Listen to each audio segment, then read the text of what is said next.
জনম। হ্যাঁ, আমাদের নারীদের জনম।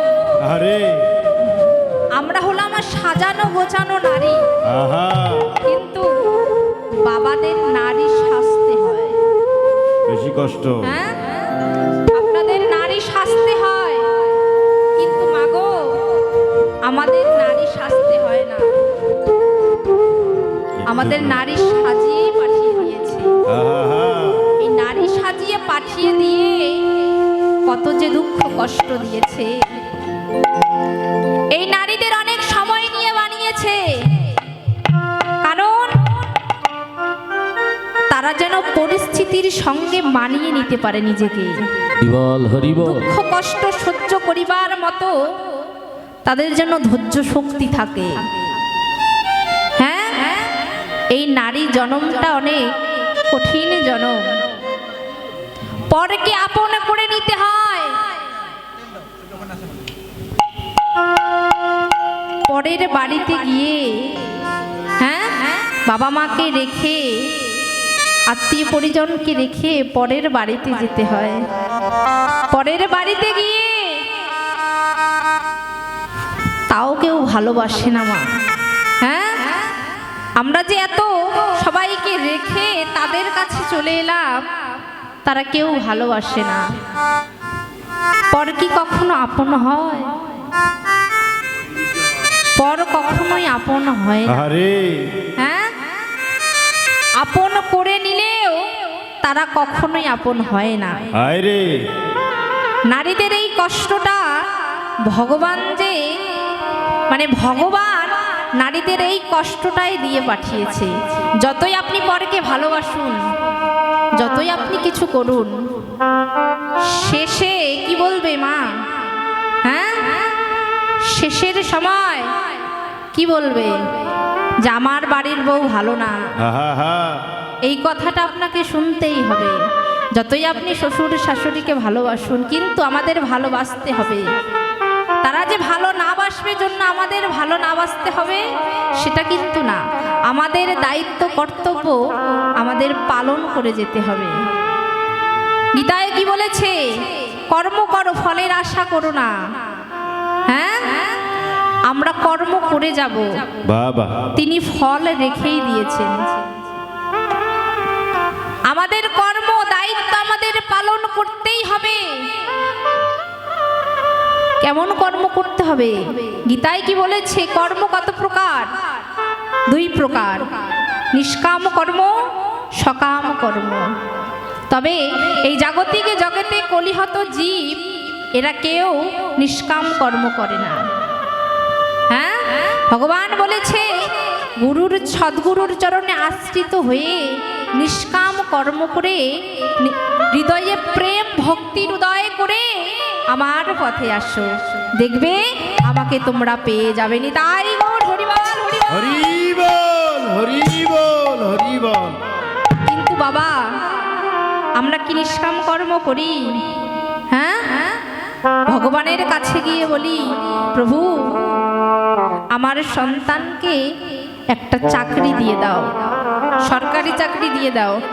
তার ব্যতীত আমি অষ্টপ্রহর দেব, অষ্টকালীন দিব। আরে হ্যাঁ, এগুলো ঠিক না মা। কামনা বাসনা নিয়ে আমরা প্রভুকে ডাকি। তাই তো। প্রভু কি আমাদের ডাক শুনবে? হ্যাঁ, ডাকার মতো ডাকতে হবে। তাহলে ডাকার মতো ডাকতে হলে কামনা বাসনা নিয়ে ডাকতে হবে না। কামনা বাসনা নিয়ে ডাকলে কিছু আপনার ভগবান পূর্ণ করে, ভগবান ভক্তের ডাকে সাড়া দেয়। কিন্তু কামনা বাসনা নিয়ে কিছুদিনের জন্য ভালো থাকবেন, আবার আপনার শুরু হয়ে যাবে। আর কামনা বাসনা ব্যতীত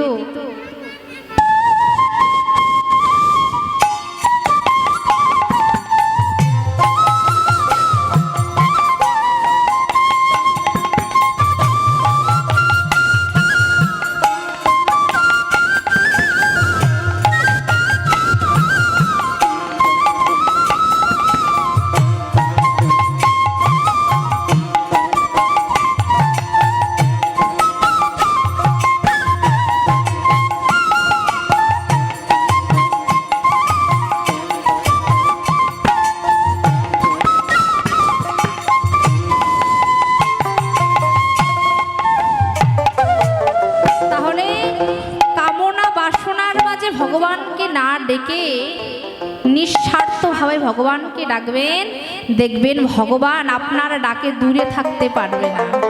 হ্যাঁ, ভগবান কিন্তু ভক্তের দুটা জিনিস সহ্য করতে পারে না। কি কি? একটা হলো ভক্তের নয়নের জল, আর একটা হলো ভক্তের অহংকার।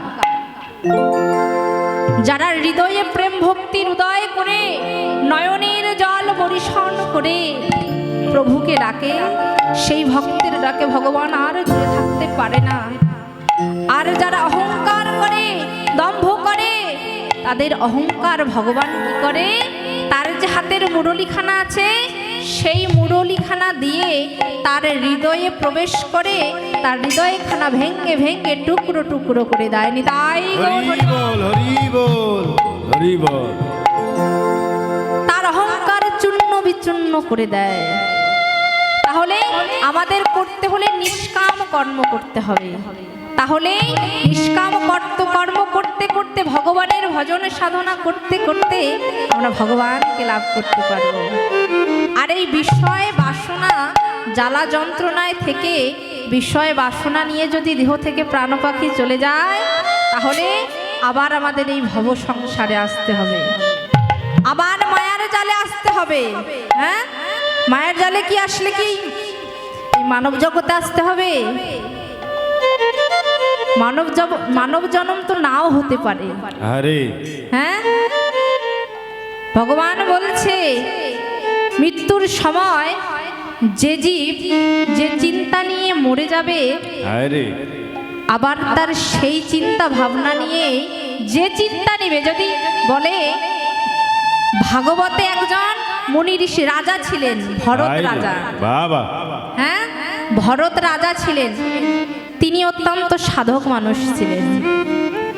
তিনি ভগবানের ভজনের সাধনা করতেন। করতে করতে তার এই রাজার রাজত্ব আর ভালো লাগলো না। ভালো না লেগে বলছে যে কি, আমি আর এখানে থাকবো না, আমার এই বিষয় বাসনা ভালো লাগছে না। এই বলে তার যে পুত্র ছিল, তার পুত্রকে রাজ্যভারের দায়িত্ব দিয়ে তিনি বনের মধ্যে চলে গেলেন সাধনা করার জন্য। তবে দেখুন বাবা, তিনি বনমাঝে গিয়ে সাধনা করছে, ধ্যান করছে, প্রভুর সাধনা করছে। সাধনা করতে করতে তিনি ধ্যানে বসে দেখছে যে বনমাঝে একজন শিকারী হরিণ শিকার করছে। হরিণ শিকার করছে, সেই হরিণ ছিল গর্ভবতী হরিণ। সেই আশ্রমের পাশ দিয়ে সেই হরিণ ছুটে যাচ্ছে, আর তার পিছন পিছন শিকারী যাচ্ছে। যেতে যেতে ওই বনের পাশে কিন্তু একটা নদী চলে গিয়েছে মা। ওই নদীর পাশে শিকারী হরিণটিকে তীরবদ্ধ করেছে। যেই না তীরবদ্ধ করেছে, হরিণটি ওই নদীর পাড়ে গিয়ে পড়ে গিয়ে বাচ্চা প্রসব হয়ে মারা গিয়েছে। যখন বাচ্চা প্রসব হয়ে মারা গিয়েছে, এদিকে ভরত মুনি ধ্যানে বসে দেখছে যে একজন শিশু হরিণ তার আশ্রমের পাশে নদীতে পড়ে আছে। তিনি দেখছে, তিনি ওইরূপ দেখে আর ধ্যানে তার মন নেই। ধ্যানে বসে না থাকতে পেরে নদীর পাড়ে গিয়ে দেখছে এই শিশু হরিণের মা মারা গিয়েছে, আর শিশু হরিণটি জলের মধ্যে পড়ে আছে। জলের মধ্যে পড়ে আছে। এই ভরত মুনি ওই শিশু হরিণ